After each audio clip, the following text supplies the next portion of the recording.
খবর দিকে নজর রাখবো। বাংলাদেশের ভোটার কার্ডে শ্বশুরি বাবা নাগরিকত্ব পেতে হিঙ্গলগঞ্জের মেয়েকে বিয়ে। তামিলনাড়ুতে আলাপের পর বিয়ে। শ্বশুর শাশুড়িকে বাবা মা সাজিয়ে ভোটার কার্ড। চার হাত এক হতেই নাম বদল বাংলাদেশের। বাংলাদেশের নাম ছিল রশিদুল গাজী, ভারতের জাল ভোটার কার্ডে নাম আব্দুল গাজী। আমাদের সঙ্গে সরাসরি রয়েছেন প্রতিনিধি জিয়াউল। জিয়াউল, প্রশ্ন তো উঠছেই যে এই জাল ভোটার কার্ড সে বানালো কিভাবে, কতদিন থেকে সে সমস্ত পরিকল্পনা করেছিল এবং কতদিন থেকেই বা এখানে এসে বসবাস করছে? দেখো, প্রায় বছর 10 ধরে বসবাস করছে এই বাংলাদেশে, যার নাম রশিদুল গাজী। ভারতে এসে তার নাম পরিবর্তন করে নাম হয় গফফর গাজী। অর্থাৎ তিনি একটা সময় একেবারে তামিলনাড়ুর শ্রীকোট এলাকায় সেখানে যান। সেখান থেকে অর্থাৎ এই হিঙ্গলগঞ্জের এক মেয়েকে বিয়ে করার পরে এখানে চলে আসেন। এখানে এসে সরাসরি তিনি ভোটার কার্ডে নাম তোলেন, ভোটার লিস্টে নাম তোলেন। অর্থাৎ তার শ্বশুরকে বাবা সাজিয়ে তিনি ভোটার লিস্টে নাম তোলেন এবং এই নাম তুলতে সাহায্য করেছে সেই সময়, অর্থাৎ সেই সময় বামফ্রন্ট সরকারের আমল ছিল। ফলে সেই সময় কিন্তু পঞ্চায়েত প্রধানের দ্বারাই তিনি নাম তুলেছেন, এমনটাও তিনি স্বীকার করেছেন। অর্থাৎ তিনি বাংলাদেশি সাতক্ষীরা এলাকার বাসিন্দা। সেখান থেকে চলে আসে চোরাপথে। এখানে এসে হিঙ্গলগঞ্জে থাকার পরে তিনি চলে যায় তামিলনাড়ুতে সেখান থেকে কিছুদিন থাকার পরে চলে আসে হিঙ্গলগঞ্জে। অর্থাৎ এখানে আসার পরই তিনি পঞ্চায়েতের দ্বারায়, অর্থাৎ তিনি স্পষ্ট স্বীকার করছেন, পঞ্চায়েতের দ্বারায় তিনি পঞ্চায়েতকে জানান এবং পঞ্চায়েত তার এই আই কার্ড করতে সাহায্য করে, অর্থাৎ ভোটার কার্ডে নাম তুলতে সাহায্য করে। অর্থাৎ পঞ্চায়েত প্রধান, এখন তিনি এলাকার বিধায়ক হিঙ্গলগঞ্জের, তার দ্বারাই নাকি তিনি নাম তুলেছেন, এমনটাও তিনি স্পষ্ট দাবি। কিন্তু এই পুরো ব্যাপারটাই বামফ্রন্ট সরকারের আমলে হয়েছে। ফলে জানি রাজনৈতিক তরজাও শুরু হচ্ছে, তার কারণ বাম আমল থেকে বলা হচ্ছে, তার নেতারা বলছেন যে সবটাই শাসক দলের নেতা প্রধানই তার নাম তুলেছেন। কিন্তু বর্তমান বিধায়কের দাবি যে সবটাই বাম আমলে হয়েছে, ফলে তিনি কিছু জানেন না। ফলে জানিয়ে একটা রাজনৈতিক তরজা শুরু হচ্ছে। কিন্তু যেভাবে বাংলাদেশিরা, অর্থাৎ তিনি অবৈধভাবে ঢুকলেন বাংলাদেশে এক নাম, সেখানে ইন্ডিয়া এসে নাম তুললেন, ফলে সবটাই অবৈধভাবে। ফলে যেহেতু এসআইআর নিয়ে একটা দৌড়ঝাঁপ শুরু হয়েছে মানুষের মধ্যে, আর তখনই এই ধরনের নাম সামনে আসছে এবং আতঙ্কে রয়েছেন এলাকার মানুষ, যেভাবে বাংলাদেশি। ধন্যবাদ জিয়াউল। আমার তো বাড়ি আগে ছিল বাংলাদেশে, দেখাচ্ছে আইলার আগে তো অনেক আগে আসা এখানে। আব্দুল গাজী মানে আমার শ্বশুর হয়। এবার দেখা যাচ্ছে আমার বাড়ি তো বাংলাদেশে, দেখা যাচ্ছে এখানে আসার পরে যোগাযোগ করেছি এদের সাথে, যোগাযোগ করার পরে বিয়ের সাথে করেছি। করার পরে মনে করেন এখন আমার এখানে ছেলেপিলে আছে, বউ বাচ্চা আছে, তারপরে জায়গা জমি দেখাচ্ছে শ্বশুরের না, শ্বশুর তো নেই, শাশুড়ি দেখাচ্ছে আমার নামে জায়গাও লিখে দিয়েছে। যে দেখাচ্ছে সে তো আমার কাছে আছে, ছেলে বলতে গেলে আমি, মেয়ে জামাই বলতে গেলে আমি, এখন এই জায়গায় আছি বর্তমান। আর এই ঘটনার দায় কার তা নিয়ে তৃণমূল সিপিআইএম তরজা। প্রধান থাকাকালীন কেউ যদি বাংলাদেশি অবৈধভাবে ভোটার হয়, তাহলে সেই এলাকার পঞ্চায়েত মেম্বার বা সেই প্রধান তিনি কৈফিয়ত দেবেন সে বিষয়ে, কি করে প্রবেশ করলেন আর কি করে ভোটার হলেন। এটা তো আমাদের পক্ষে বলা সম্ভব না এই সময়কাল। প্রথম কথা হচ্ছে, ভোটার তৈরি করে নির্বাচন কমিশনার।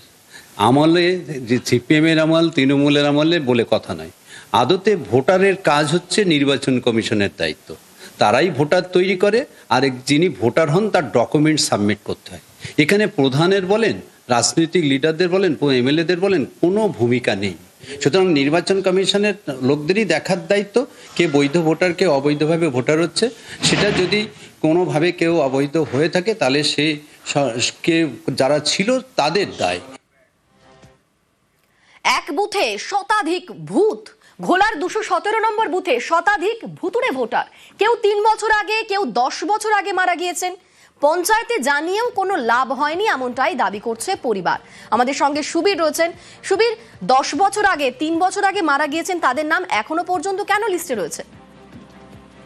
দেখো, খড়দহ বিধানসভার অন্তর্গত ঘোলা বিলখান্দা 2 নম্বর পঞ্চায়েতের 217 নম্বর বুথে কিন্তু এরকমই একদম চাঞ্চল্যকর অভিযোগ তুলছে বিজেপি নেতৃত্ব। সেখানে দেখা যাচ্ছে ভোটার যে তালিকা, এখানে শতাধিক ভুতুড়ে ভোটার, এবং সেই জায়গা থেকে বিজেপি নেতৃত্ব ইতিমধ্যে তালিকা কিন্তু দিয়ে তারা সরব হয়েছেন। পাশাপাশি যারা মৃত ভোটার তাদের পরিবারের লোকজন কিন্তু পরিষ্কারভাবে জানাচ্ছেন, কেউ 10 বছর আগে মারা গিয়েছেন, কেউ 3 বছর আগে মারা গিয়েছেন, কিন্তু বারংবার, অর্থাৎ এই যে ভোটার তালিকা থেকে তাদের পরিবারের যারা মৃত ভোটার তাদের নাম বাদ দেওয়ার জন্য জন্য কিন্তু বিলকান্দা 2 নম্বর পঞ্চায়েত থেকে শুরু করে বারাকপুর পঞ্চায়েত সমিতির অফিস অর্থাৎ বিডিও অফিসে গিয়েও কিন্তু তারা বিষয়টি জানিয়েছেন, কিন্তু কোন রকম ভাবে এই ভোটার তালিকা থেকে নাম বাদ দেওয়া হয়নি। এবং এই নিয়ে যেমন বিজেপি সরব হয়েছে, পাশাপাশি যারা মৃত ভোটারের পরিবার তারাও কিন্তু অভিযোগের আঙুল তুলছেন একদম পঞ্চায়েতের দিকে। কিন্তু এই যে বিজেপির যে অভিযোগ, সেই অভিযোগ পুরো বিষয়টি উড়িয়ে দিয়ে গোটা বিষয়টি কিন্তু বিজেপি কিছুই জানে না এবং বিজেপি এই বিষয়গুলো নিয়ে মানুষকে বিভ্রান্তি ছড়াচ্ছে, এমনটা কিন্তু অভিযোগ করেছে তৃণমূল কংগ্রেস। এবং পঞ্চায়েত সমিতির যিনি রয়েছেন সভাপতি গভীর রাজবংশী, তিনি বলেছেন যে যেই সমস্ত ভোটারের নাম আছে যদি থেকে থাকে সেগুলো প্রশাসনিক স্তরে কিন্তু সেগুলোকে বাদ দেওয়া হবে, এমনটাই কিন্তু তিনি জানিয়েছেন। বেশ, ধন্যবাদ। পঞ্চায়েতে জানিয়েও কোনো লাভ হয়নি এমনটাই দাবি করছে পরিবার। এদিকে তৃণমূলের বিরুদ্ধে অভিযোগ আনছে বিজেপি, উল্টে বিজেপিকেই দোষারোপ করছে তৃণমূল। উষারানী চক্রবর্তী কে হয় আপনার? আমার মা। উনি বেঁচে আছেন? না না, কবে মারা গেছে? 19 সালে মারা গেছে। 2019 সালে মারা গেছে। আমি জানি ওখান থেকে কেটে দেবে, কোনো ডেথ সার্টিফিকেটও রয়েছে, কোনো অসুবিধা নেই। পঞ্চায়েতের থেকে আমরা সার্টিফিকেট এনেছি, তাও বলেছি। ওনারা যদি না কাটে সেটা তো আমাদের কিছু করার নেই। আমাদের কি আমরা কি করবো, আমরা তো জানি না। দাদা, সন্ধ্যারানী রায় কে হয় আপনার? আমার মা হয়। উনি আছেন, বেঁচে আছেন? না, কবে মারা গেছে? 2024 সালে মারা গেছে।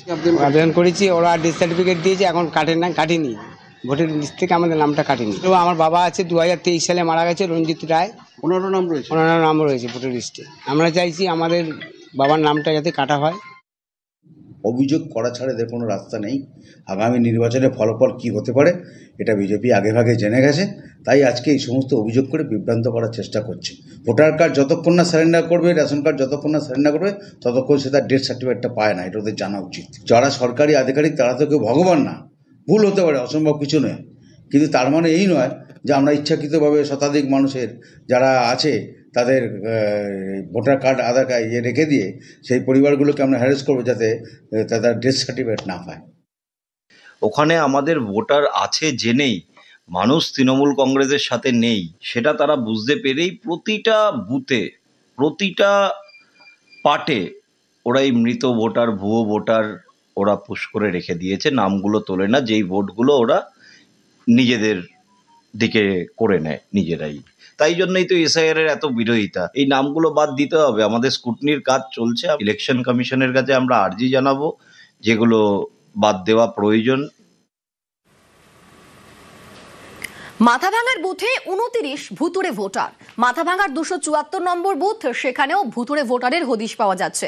29 জনের মধ্যে একজন বাংলাদেশীও রয়েছেন।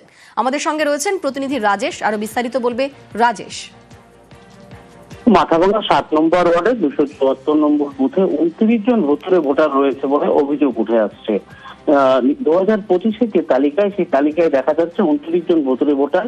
তার মধ্যে অনেকেই মৃত, অনেকেই বা অন্যত্র চলে গিয়েছে দীর্ঘদিন আগে। তারপরেও কিন্তু ভোটার তালিকায় জল করছে সেই নামগুলো। পাশাপাশি এমন একজনের নাম রয়েছে যিনি আগে মাথাভাঙা 7 নম্বর ওয়ার্ডে বসবাস করলেও প্রায় 15-20 বছর আগে বাংলাদেশে চলে গিয়েছে। সেখানকার নাগরিকত্ব সে পেয়েছে, সেখানে ভোটও দিচ্ছে। তারপরেও কিন্তু মাথাভাঙায় তার নাম কিন্তু রয়েছে সেই তালিকায়। এটা নিয়ে প্রশ্ন তুলেছে বিজেপির দাবি এই ভুতুড়ে ভোটার দিয়েই কিন্তু তৃণমূল সরকার রাজ্যে ক্ষমতায় আসতে চাইছে। তাই বিজেপি তৃণমূলের মধ্যে তরজা। ধন্যবাদ। বাংলাদেশে থাকে। কতদিন থেকে থাকে? তার মোটামুটি 15-20 বছর। আগে কি এখানেই থাকতো? আগেই থাকতো। এখানে কতদিন ছিল? এখানে তো ছোট থেকেই ছিল।